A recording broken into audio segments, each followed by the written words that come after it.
Et voici le zapping politique de Dimitri Vernet. Bonjour à tous.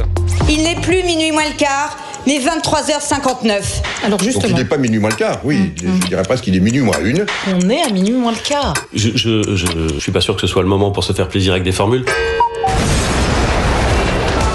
Les démons de minuit sont de sortie. Qui ça? Les macronistes comme Édouard Philippe sur France Inter. L'épisode qui s'est passé dans le bureau du président des États-Unis avec le président Zelensky était une embuscade. Et la décision américaine est une trahison. Les politiques en boucle sur la guerre en Ukraine hier. Édouard Philippe ou encore Prisca Thévenot à notre micro européen. Je pense que l'enjeu aujourd'hui, plutôt que de parler de Trump toute la journée, c'est plutôt de parler de nous. Peut-être quand je dis nous, c'est nous en tant que Français. Et les Français ont voté un Français sur deux pour des extrêmes. Donc c'est qu'il y a aussi un enjeu au niveau national. Et donc réintroduisons. Si Et pardon. On va revenir vers Édouard Philippe, ça semblait un chouïa plus clair. Alors je pense qu'il y a plusieurs actions à mener. Il y a d'abord la question de l'argent. D'abord les actifs russes gelés.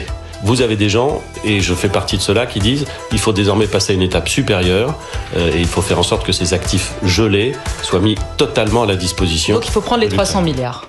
C'est ce que je pense. Saisir les actifs russes gelés, la solution miracle pour aider Kiev après la décision de Donald Trump. C'est en tout cas ce que pensent le centre et la gauche. Donc bonjour à toutes et à tous, bienvenue dans ce point hebdomadaire du groupe parlementaire de la France Insoumise. Et attendez, vous allez être surpris. Voici la position sur le sujet de la France Insoumise. La France Insoumise a une seule boussole dans la question internationale, c'est le droit international. Le droit international interdit la confiscation de ces avoirs. Donc nous sommes opposés à la confiscation de ces avoirs. Oh, comme c'est bizarre. Oh, alors. Résumons, chez LFI, on taxe les milliardaires, sauf si ce sont des camarades russes. Et oui, on touche pas aux camarades quand même, n'est-ce pas, Manon Aubry? Vous allez pouvoir porter ce petit t-shirt encore plus fièrement. Taxer les riches. Bon, je suis à Mexico, tout le monde est au courant maintenant. Pendant ce temps-là, le gourou insoumis Jean-Luc Mélenchon, lui, est toujours au Mexique. Alors, là, c'est un de nos camarades que je découvre tout à fait par hasard en me baladant dans ces marchés d'artisanat. Et il était en train de lire mon livre. Tu le crois, un truc pareil ?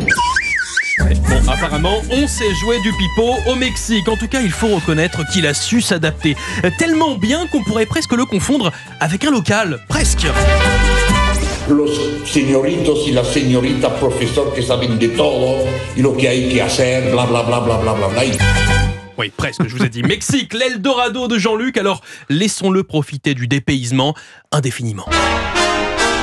Mexico, Mexique. Il était en train de lire mon livre. Tu le crois, un truc pareil ? C'est vrai que c'est très très improbable quand même. C'est le cas de le dire. Merci beaucoup Dimitri Vernet, votre zapping politique. Il est 9h moins.